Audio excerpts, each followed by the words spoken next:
नमस्कार दोस्तों। हिंदू धर्म वैज्ञानिक है क्योंकि यह ज्ञात अंतर्ज्ञान और अनुभव पर आधारित है। स्वर्ग के लिए अहर्ता प्राप्त करने के लिए किसी अंधविश्वास की आवश्यकता ही नहीं है। ऋषियों ने न केवल आध्यात्मिक बल्कि सांसारिक मामलों में भी गहन अंतर्दृष्टि प्राप्त की थी।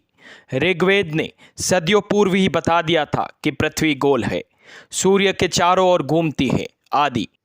फिर भी हिंदू इसके बारे में नहीं सुनते हैं। योग एक सत्यापित विज्ञान है और जो भी इसे अस्वीकार करता है उसे इसे छद्रा विज्ञान कहने से पहले समझना चाहिए। इसके अलावा हठ योग को भी एरोबिक्स के रूप में दर्शाया गया है। दोस्तों, आज का हमारा वीडियो ऐसे ही कुछ वैज्ञानिक प्रमाणों के उदाहरण पर आधारित है जो हिंदू धर्म की एक स्पष्ट तस्वीर प्रदर्शित करता है। यह एक बहुत ही वैज्ञानिक धर्म है। हिंदू धर्म के कई अन्य प्रमाण हैं जिसमें हम सभी हैं विज्ञान, रसायन, चिकित्सा, खगोल विज्ञान, गणित, जीव विज्ञान आदि क्षेत्रों में अन्य सभी कितने विकसित हुआ करते थे ये बताया गया है। तो दोस्तों, आइए जानते हैं ऐसे ही वैज्ञानिक प्रमाणों के बारे में। सबसे पहले आता है नमस्ते करने के लिए दोनों हथेलियों को एक साथ क्यों जोड़ा जाता है। क्या आपने कभी सोचा कि ये क्यों होता है? तो आइए जानते हैं इसका कारण। हिंदू संस्कृति में लोग एक दूसरे को हथेलियों से जोड़कर अभिवादन करते हैं जिसे नमस्कार कहा जाता है। इस परंपरा के पीछे सामान्य कारण यह है कि दोनों हथेलियों को जोड़कर नमस्कार करने का अर्थ है सम्मान।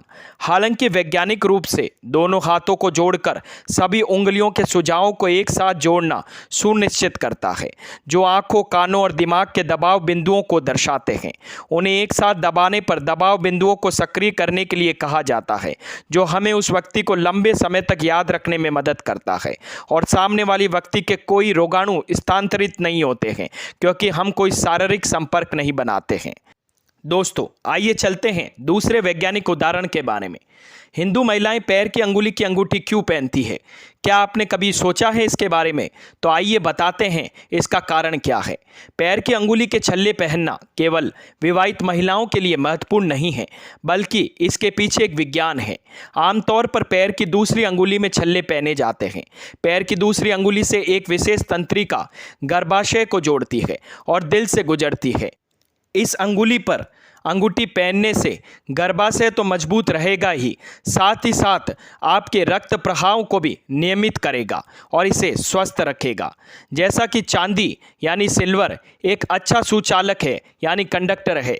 यह पृथ्वी से ध्रुवीय ऊर्जा को अवशोषित करता है और इसे शरीर में भेजता है। दोस्तों, प्रायः आपने लोगों को नदी में सिक्के डालते जरूर देखा होगा और आपने भी ऐसा किया ही होगा। ऐसा क्यों करते हैं? नदी में सिक्के क्यों डालते हैं? आइए कारण जानते हैं। इस कार्य के लिए दिया गया सामान्य तर्क यह है कि यह गुड लक कहलाता है। हालांकि वैज्ञानिक रूप से प्राचीन काल में इस्तेमाल की जाने वाली अधिकांश मुद्राएं आज के स्टेनलेस स्टील के सिक्कों के विपरीत तांबे से बनी थी। कॉपर मानव शरीर के लिए बहुत ही उपयोगी धातु है। नदी में सिक्कों को फेंकना एक तरह से हमारे पूर्वजों ने सुनिश्चित किया था कि हम पानी के हिस्से के रूप में पर्याप्त मात्रा में तांबे का सेवन करें क्योंकि नदियां पीने के पानी का एकमात्र स्रोत हुआ करती थी। यह एक रिवाज सुनिश्चित करना है कि हम सभी इस अभ्यास का पालन करें। चौथा वैज्ञानिक उदाहरण, माथे पर तिलक या टीका लगाना। माथे पर दो भौहों के बीच एक ऐसा स्थान है जिसे प्राचीन काल से मानव शरीर में एक प्रमुख तंत्रिका बिंदु माना जाता है। ऐसा माना जाता है कि तिलक को ऊर्जा के नुकसान को रोकने के लिए जाना जाता है। भौहें के बीच लाल कुमकुम का तिलक लगाया जाता है। यह मानव शरीर में ऊर्जा को बनाए रखने और एकाग्रता के विभिन्न स्तरों को नियंत्रित करने के लिए है। कुमकुम लगाने के दौरान मध्य भौम क्षेत्र और आद्य चक्र के बिंदु स्वचालित रूप से दबाए जाते हैं। इससे चेहरे की मांसपेशियों को रक्त की आपूर्ति में आसानी होती है। पांचवा वैज्ञानिक उदाहरण, मंदिरों में घंटियां क्यों होती है? दोस्तों, जो लोग मंदिर का दौरा कर रहे हैं उन्हें आंतरिक गर्भगृह में प्रवेश करने से पहले घंटी बजानी चाहिए जहां मुख्य मूर्ति रखी गई है। आगम क्षेत्र के अनुसार घंटी का उपयोग बुरी शक्तियों को दूर रखने के लिए ध्वनि देने के लिए किया जाता है और घंटी की अंगूठी भगवान को सुखद होती है। हालांकि घंटियों के पीछे वैज्ञानिक कारण यह है कि उनकी अंगूठी हमारे दिमाग को साफ करती है और हमें तेज रहने के भक्ति के उद्देश्य पर हमारी पूरी एकाग्रता एकाग्रता बनाए रखने में मदद करती है। ये घंटियाँ इस तरह से बनाई जाती है कि जब ये ध्वनि उत्पन्न करती है तो यह हमारे दिमाग के वाम और दाएं हिस्से की एकता को पैदा करती है। जिस क्षण हम घंटी बजाते हैं यह एक तेज और स्थायी ध्वनि उत्पन्न करती है जो प्रतिध्वनि मोड में न्यूनतम 7 सेकंड तक रहती है। हमारे शरीर के सभी 7 उपचार केंद्रों को सक्रिय करने के लिए प्रतिध्वनि की अवधि काफ़ी अच्छी है। यह हमारे मस्तिष्क को सभी नकारात्मक विचारों से मुक्त कराने के लिए उपयुक्त है। अगला वैज्ञानिक उदाहरण, क्यों हम भोजन तीखे के साथ शुरू करें और मीठे के साथ समाप्त करें। हमारे पूर्वजों ने इस तथ्य पर जोर दिया है कि हमारे भोजन को कुछ मसालेदार व्यंजनों के साथ शुरू किया जाना चाहिए। इस खाने के अभ्यास का महत्व यह है कि मसालेदार चीज़ें पाचन तंत्र और एसिड को सक्रिय करती है। यह सुनिश्चित करती है कि पाचन प्रक्रिया सुचारू रूप से और कुशलता से चले। मिठाई या कार्बोहाइड्रेट पाचन प्रक्रिया को नीचे खींचते हैं, इसलिए मिठाई को हमेशा अंतिम आइटम के रूप में लेने की सिफारिश की गई है। अगला वैज्ञानिक उदाहरण, भारतीय लड़कियां मेहंदी को हाथ और पैरों पर क्यों लगाती है। हाथों को रंग देने के अलावा मेहंदी एक बहुत ही शक्तिशाली औषधीय जड़ी बूटी है। शादियां तनावपूर्ण होती है, अक्सर तनाव, सिर दर्द और बुखार का कारण भी बनती है। जैसे जैसे शादी का दिन नज़दीक आता है, घबराहट की आशंका के साथ मिला हुआ उत्साह दूल्हा दुल्हन पर भारी भी पड़ सकता है। मेहंदी के उपयोग में बहुत ही अधिक तनाव को रोका जा सकता है क्योंकि यह शरीर को ठंडा करती है और तंत्रिकाओं को तनावग्रस्त होने से बचाती है। यही कारण है कि मेहंदी के हाथों और पैरों पर लगाया जाता है। अगला वैज्ञानिक उदाहरण यानी 8वां, फर्श और नीचे बैठकर भोजन करना। यह परंपरा सिर्फ फर्श पर बैठने और खाने के बारे में नहीं है, यह सुखासन स्थिति में बैठने और फिर खाने के बारे में है। सुखासन यह स्थिति है जिसे हम आमतौर पर योग आसनों के लिए उपयोग करते हैं। जब आप फर्श पर बैठते हैं तो आप आमतौर पर क्रॉस लेग्ड बैठते हैं। सुखासन या आधा पद्मासन जो कि ऐसा ही होता है, जो तुरंत शांत होने की भावना लाता है और पाचन में भी मदद करता है। 9वां वैज्ञानिक उदाहरण, उत्तर दिशा की ओर सिर रखकर क्यों नहीं सोना चाहिए। मिथक यह है कि यह भूत या मृत्यु को आमंत्रित करता है, लेकिन विज्ञान कहता है ऐसा इसलिए है क्योंकि मानव शरीर का अपना चुंबकीय क्षेत्र है और पृथ्वी एक विशाल चुंबक है। जब हम उत्तर की ओर सिर करके सोते हैं तो हमारे शरीर का चुंबकीय क्षेत्र पृथ्वी के चुंबकीय क्षेत्र के लिए पूरी तरह से विषम हो जाता है। यह रक्तचाप और रक्तचाप से संबंधित समस्याओं का कारण भी बनता है और चुंबकीय क्षेत्रों की इस विषमता को दूर करने के लिए हमारे दिल को अधिक मेहनत करने की आवश्यकता हो जाती है। इसके अलावा एक और कारण यह भी है कि हमारे शरीर में, हमारे रक्त में लोहे की महत्वपूर्ण मात्रा होती है। जब हम इस स्थिति में सोते हैं तो पूरे शरीर से लोहा मस्तिष्क में एकत्रित होने लग जाता है। यह सिर दर्द, अल्जाइमर रोग, संज्ञात्मक गिरावट, पार्किंसन रोग और मस्तिष्क विकृति का कारण भी बन सकता है। 10वां वैज्ञानिक उदाहरण, कान क्यों छिदवाते हैं। हिंदू लोकाचार में कान छिदवाने का बड़ा महत्व है। कई चिकित्सकों और दार्शनिकों का मानना है कि कान छिदवाने से बुद्धि, सोच और निर्णय लेने की शक्ति के विकास में मदद करती है। चंचलता, जीवन ऊर्जा को दूर करती है। कान छिदवाने से वाणी संयम में मदद मिलती है। यह असंगत व्यवहार को कम करने में मदद करता है और कान विकारों से मुक्ति भी हो जाती है।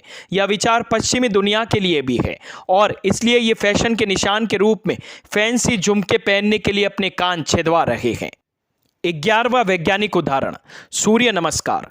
हिंदुओं में सूर्य भगवान को सुबह जल्दी से जल्दी जल चढ़ाने की परंपरा है।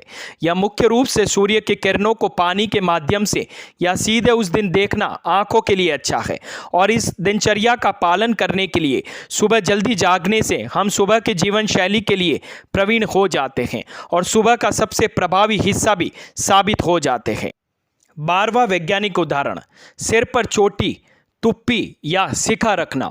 आयुर्वेद के अग्रणीय सर्जन सुश्रुत ऋषि सिर पर गुरु संवेदनशील स्थान को आधिपति मर्म के रूप में वर्णित करते हैं, जहां सभी तंत्रिकाओं का एक घेरा है। शिखा इस स्थान की रक्षा करती है। नीचे मस्तिष्क में ब्रह्मारंध्र होता है, जहां शरीर के निचले हिस्से से सुषुम्ना तंत्रिका का आगमन होता है। योग में ब्रह्मारंध्र सर्वोच्च 7वां चक्र है, जिसमें 1000 पंखुड़ियों वाला कमल है। यह ज्ञान का केंद्र है। नोकदार शिखा इस केंद्र को बढ़ावा देने में मददगार साबित होती है। 13वां वैज्ञानिक उदाहरण, हम क्यों उपवास करते हैं। उपवास के पीछे अंतर्निहित सिद्धांत आयुर्वेद में पाया जाता है। यह प्राचीन भारतीय चिकित्सा प्रणाली पाचन तंत्र में विषाक्त पदार्थों के संचय के रूप में कई बीमारियों के मूल कारण को देखता है। विषाक्त पदार्थों को नियमित सफाई से व्यक्ति स्वस्थ रहता है। उपवास करने से पाचन अंगों को आराम भी मिलता है और शरीर के सभी तंत्र साफ हो जाते हैं और ठीक भी हो जाते हैं। एक पूर्ण उपवास शरीर के लिए अच्छा है और उपवास की अवधि के दौरान नींबू के रस का कभी कभार सेवन पेट फूलने से भी बचाता है। चूंकि मानव शरीर, जैसा कि आयुर्वेद द्वारा समझाया गया है, 80% तरल और 20% ठोस से बना है। पृथ्वी की तरह चंद्रमा का गुरुत्वाकर्षण बल शरीर की तरल सामग्री को प्रभावित भी करता है। यह शरीर में भावनात्मक असंतुलन का कारण भी बनता है, जिससे कुछ लोग तनावग्रस्त, चिड़चिड़े और हिंसक हो जाते हैं। उपवास एक एंटीडोट के रूप में भी कार्य करता है, क्योंकि यह शरीर में एसिड सामग्री को कम करता है, जो लोगों को अपनी पवित्रता बनाए रखने में मदद करता है। 14वां प्रमाण, पैर छूने की परंपरा या चरण स्पर्श। आमतौर पर जिस व्यक्ति के पैर आप छू रहे हैं वह बड़ा या पवित्र है। जब वे आपके सम्मान को स्वीकार करते हैं तब दो शरीर के बीच सकारात्मक ऊर्जा का आदान प्रदान होता है, जो आपके हाथों और पैर की उंगलियों के माध्यम से आप तक पहुंचता है।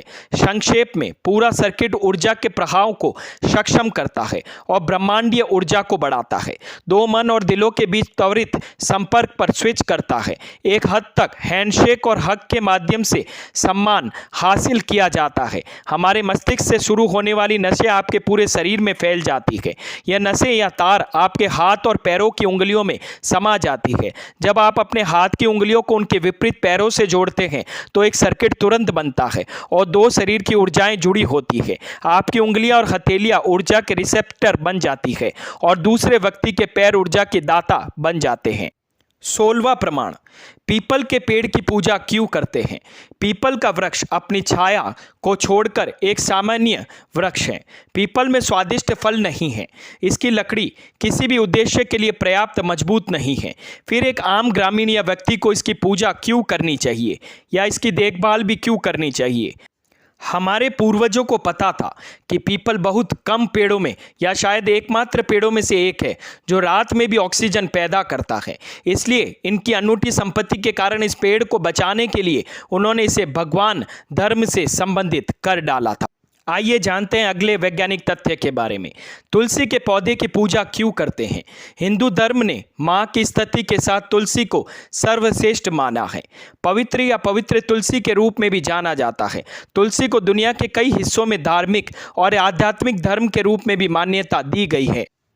वैदिक ऋषियों को तुलसी के लाभों के बारे में पता था और यही कारण है कि उन्होंने इसे देवी के रूप में प्रतिष्ठित किया और पूरे समुदाय को स्पष्ट संदेश दे डाला कि इसे लोगों द्वारा साक्षर या अनपढ़ द्वारा ध्यान रखने की आवश्यकता है। हम इसे बचाने की कोशिश करते हैं क्योंकि यह मानव जाति के लिए संजीवनी की तरह है।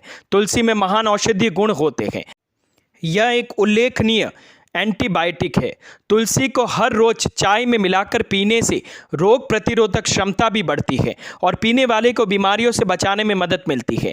उसकी स्वास्थ्य स्थिति को स्थिर किया जा सकता है, उसके शरीर की प्रणाली को संतुलित किया जा सकता है और सबसे महत्वपूर्ण बात यह है कि उसके जीवन को दीर्घायु भी बनाता है।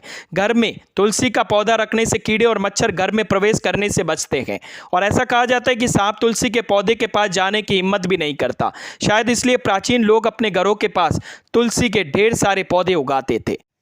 18वां फैक्ट, मूर्ति पूजा क्यों करते हैं। हिंदू धर्म किसी अन्य धर्म से अधिक मूर्ति पूजा का प्रचार करता है। शोधकर्ताओं का कहना है कि यह प्रार्थना के दौरान एकाग्रता बढ़ाने के उद्देश्य से शुरू किया गया था। मनोचिकित्सकों के अनुसार एक आदमी अपने विचारों को उसी के अनुसार आकार देगा जो वह देखता है। यदि आपके सामने 3 अलग अलग ऑब्जेक्ट है तो आप जिस वस्तु को देख रहे हैं उसके अनुसार आपकी सोच बदल जाएगी। इसी तरह प्राचीन भारत में मूर्ति पूजा की स्थापना की गई थी ताकि जब लोग मूर्तियों को देखें तो उनके लिए आध्यात्मिक ऊर्जा प्राप्त करना और मानसिक रूप से ध्यान करना आसान हो जाता है। 19वां व अंतिम फैक्ट, हिंदू महिलाएं चूड़ियां क्यों पहनती है। आमतौर पर कलाई का हिस्सा किसी भी इंसान पर लगातार सक्रियता में होता है। इसके अलावा इस हिस्से में पल्स बीट को सभी प्रकार की बीमारियों के लिए जाना भी जाता है। महिलाओं द्वारा उपयोग किए जाने वाले चूड़ियां आमतौर पर एक के हाथ में कलाई के हिस्से में होती है और इसके लगातार घर्षण से रक्त संचार बढ़ जाता है। तो दोस्तों, कैसी लगी मेरी ये जानकारी? अगर मेरी ये वीडियोस आप लोगों को पसंद आते हैं तो प्लीज़ लाइक शेयर सब्सक्राइब करना ना भूलें और हाँ, कमेंट करना भी ना भूलें। धन्यवाद।